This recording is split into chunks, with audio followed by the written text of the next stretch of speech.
Bismillahirrahmanirrahim. Assalamualaikum warahmatullahi wabarakatuh. Semoga kita masih dalam keadaan sehat jasmani dan rohani ya.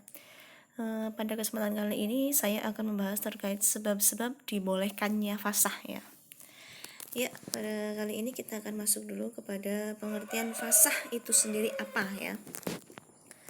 Fasah ini berasal dari bahasa Arab ya, dari akar kata fasaha ya, yang secara etimologi berarti membatalkan atau ya juga bisa berarti mencabut atau menghapus atau juga membatalkan akad nikah dan melepaskan hubungan yang terjalin antara suami dan istri. Jadi fasah itu adalah mencabut atau membatalkan atau melepaskan ya, seperti itu.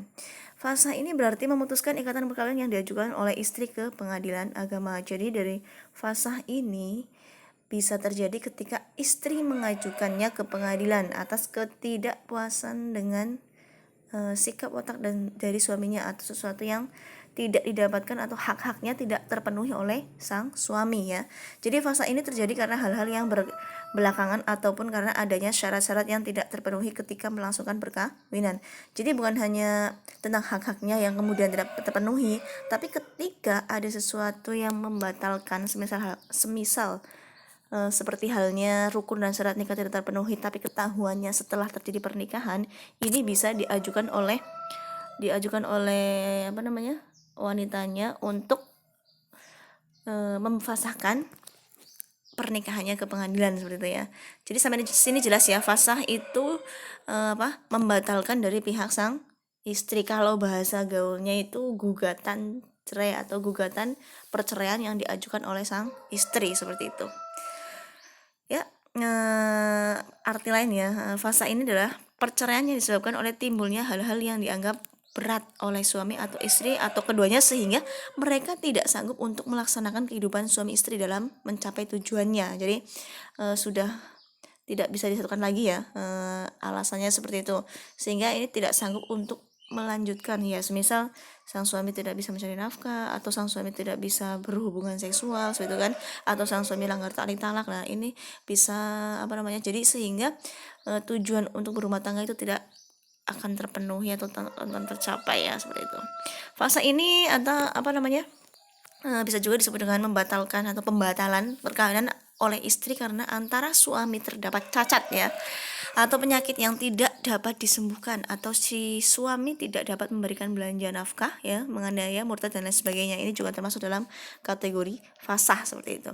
Kalau menurut Asy-Syafi'i ya, Imam Asy-Syafi'i itu berpendapat bahwasanya pemutusan hubungan pernikahan ini yang disebut dengan fasah itu sendiri adalah semua pemutusan ikatan suami istri yang tidak disertai dengan talak, baik talak 1, 2 ataupun 3, seperti itu ya.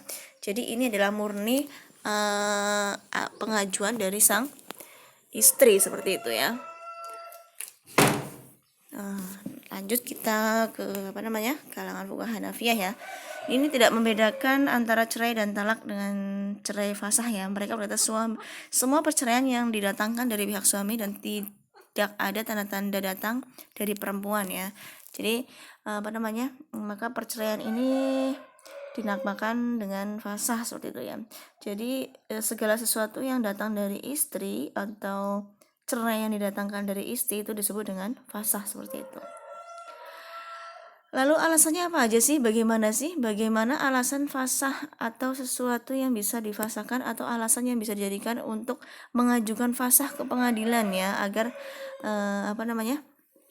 suami istri itu bisa mengakhiri atau membatalkan atau memutuskan tali ikatan perkawinan. Ini terdapat dalam Undang-Undang Nomor 1 Tahun 1974 ya. Di sini jelaskan bahwa salah satunya berbuat zina atau memabok, pemadat, penjudi dan lain sebagainya yang sukar untuk disembuhkan. Jadi ini bisa menjadi alasan ketika suami atau istri berbuat zina ya, pemadat, penjudi dan sebagainya, itu bisa diajukan untuk memfasahkan pernikahannya. Ini kalau zina itu bahasanya apa ya? Udah sering kita bahas ya, li'an atau ila ya. Berbuat zina itu adalah li'an sebenarnya ya. Ini masuk ke bab li'an ini. Jadi li'an itu bisa dijadikan sebagai alasan untuk memfasah pernikahan. Salah satu pihak suami istri adalah meninggalkan pihak selama 2 tahun ya berturut-turut tanpa izin pihak lain dan tanpa alasan yang sah atau karena hal lain di luar kemampuannya. Ini juga masuk dalam tali talak yang seperti itu. Salah satu pihak suami atau istri mendapat hukuman selama 5 tahun atau hukuman yang lebih berat setelah perkawinan berlangsung. Jadi kan kalau sudah 5 tahun kan berarti hak dan kewajiban suami itu tidak mungkin untuk dijalankan seperti itu ya. Salah satu pihak suami istri melakukan kekejaman atau penganiayaan berat yang membahayakan pihak lain seperti itu. Ini KDRT ya. Ini juga termasuk dalam bisa untuk memfasahkan pernikahan seperti itu. Salah satu pihak suami istri mendapat cacat badan atau penyakit dengan akibat tidak dapat menjalankan kewajibannya sebagai suami istri. Ini ya terutama adalah tidak bisa memenuhi kewajiban lahir dan batin. Antara suami dan istri terus-menerus terjadi perselisihan dan pertengkaran dan tidak ada harapan untuk kembali atau bersatu lagi seperti itu ya.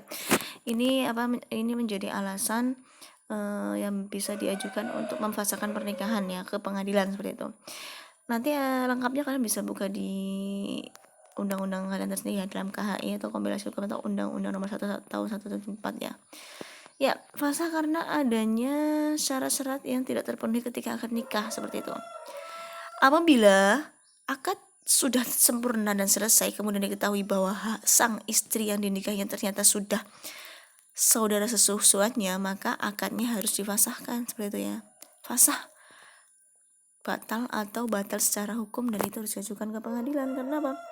Diketahui mereka adalah satu persusuan atau saudara kandung atau saudara dan sebagainya, susuan itu ya. Suami istri masih kecil dan diadakannya akad nikah oleh selain ayahnya ya. Nikahnya itu diadakan oleh selain ayahnya. Kemudian setelah dewasa ia berhak meneruskan ikatan perkawinannya dahulu atau mengakhirinya ya. Jadi kalau melanjutkan itu namanya hiyar ulu, kalau diakhiri namanya fasah seperti itu. Jadi dia berhak juga memfasahkan pernikahannya. Yang terakhir terkait fasah yang datang setelah akadnya. Bila salah seorang suami istri murtad dan tidak mau kembali sama sekali, maka akadnya batal fasah karena kemurtadan yang terjadi belakangan. Jadi kan murtadnya setelah akad nikah ini bisa dibatalkan yaitu dengan mengajukan ke pengadilan. Jika suami yang terjadi masuk Islam ya, tetapi istri masih tetap dalam kekafiran, yaitu tetap menjadi musyrik, maka akadnya batal. Lain halnya kalau istri orang ahli kitab, maka akadnya tetap sah seperti semula. Sebab perkawinan dengan ahli kitab dari semula dipandang sah. Ya, jadi intinya gini. Jadi fasah itu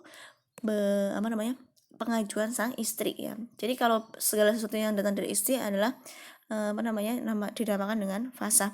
Nah, kalau yang datang dari dari suami itu bisa disebut dengan li'an, disebut dengan ila, disebut dengan khulu ya, talak bain, talak kubro ya, terus sikok, nusus, itu semuanya jika diakhiri itu berasal dari sang suami. Tapi kalau khulu kalau fasa ini berasal dari sang istri, bisa dari pengadilan juga bisa karena batal secara hukum seperti itu ya. Oke, kurang lebihnya dari saya mohon maaf. Wabillahi saya wassalamualaikum warahmatullahi wabarakatuh.